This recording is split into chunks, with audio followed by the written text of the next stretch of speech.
प्रेम से प्रगटे हो मुझे पहचाना हरि व्यापक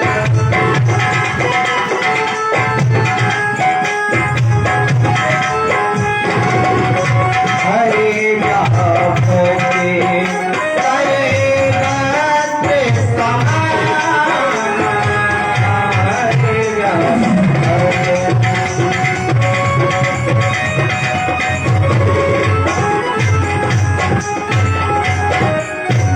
गोपिकाएं कहती हैं प्रभु आप तो कण कण में विद्यमान हो।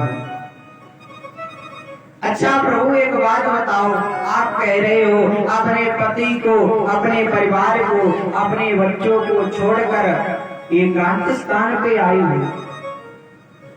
प्रभु एक बात बताओ, एक पति पत्नी आराम से रहते हैं, पति किसी कारणवश कहीं बाहर जाने को होता है, पति अपनी एक पर्स में से फोटो निकाल करके अपनी पत्नी को देता है और कहता है जब तक मैं ना आ जाऊं तब तक इस फोटो की तुम पूजा करना।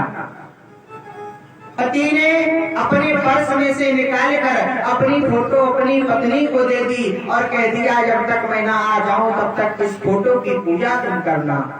पति की बात मानकर पत्नी निरंतर उस फोटो की पूजा करने लगी, अपने पति की फोटो की पूजा करने लगी।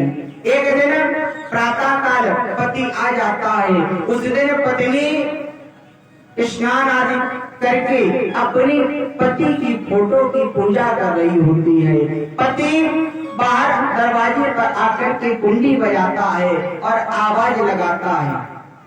ऐसी कोई स्त्री होगी जो अपने पति की आवाज ना पहचान सके, और वो स्त्री जान जाती है कि हमारे पति दरवाजे पर आ गए हैं। अब कन्हैया ये बताओ उस पत्नी का, उस स्त्री का क्या दायित्व बनता है? क्या वो अपनी पति के दी हुई फोटो की पूजा करती रहे या उसका पति जो साक्षात दरवाजे पर आ गया है वो उसको लेने के लिए जाए? भगवान कन्हैया कहते हैं जब साक्षात उसका पति आ ही गया है तो फोटो की पूजा करने की कोई आवश्यकता नहीं। आज गोपिकाएं कहती हैं तो प्रभु आप तो हमारे पति हैं, आप हमारे नहीं अपितु जगत के पति हैं, और जब आप साक्षात हमको दर्शन देने के लिए आपने बुलाया है, हमारा सौभाग्य हुआ है जो आज आपसे मिलने के लिए हम आए हैं, तो फिर आप ये क्यों कह रहे हो कि अर्धरात्रि में किस कारण आई हुई? भगवान जान जाते हैं इन गोपिकाओं को मेरे विषय का ज्ञान प्राप्त हो जाता है। इधर जो कि काम देव जी से भगवान की शर्त लगी थी कि मैं तुम्हें परास्त कर दूंगा, आज काम भी इसी चक्कर में था कि चलो आज गोपिकाओं के साथ में कन्हैया है और कामनी को देख काम जागे है तो जागे है। जल की कथा में आपने श्रवण किया था, काजल की कोठरी में केतको सयानो जाए, काजल की एक कोर लागे है तो लागे है। आज कामदेव प्रभु को देखता है और समय का इंतजार करता है। आज राजा के मन में ये अहंकार हो गया। देखिए महाराज, श्रीमद् भागवत पुराण में कहीं भी राधा शब्द नहीं आया है, पर ऐसे कुछ संबोधन आए हैं जहाँ पर हमारे विद्वानगण, हमारे मुनीषीगण यही दर्शाते हैं कि इस स्थान पर श्री जगत जननी राधिका जी का नाम है। आज महाराज राधा माता को के मन में ये अहंकार आया कि सबसे ज्यादा प्रेम प्रभु हमको करते हैं, अत्यधिक प्रेम प्रभु हमको करते हैं।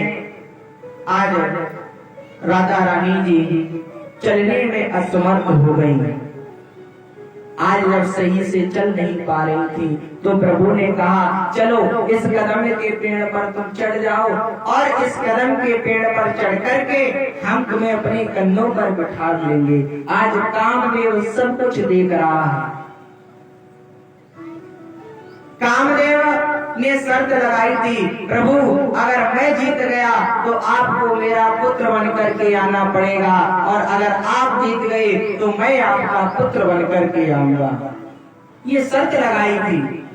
आज महाराज काम इधर धनुष पर तीर चढ़ा लेता है। राधा रानी कदम के वृक्ष पर बैठ के प्रभु के कंधों पर बैठने का प्रयास करती है। आज जैसे ही कदम के वृक्ष का से भार राधा रानी का हटता है, प्रभु अदृश्य हो जाती है, काम परास्त हो जाता है, प्रभु अंतर ध्यान हो गए।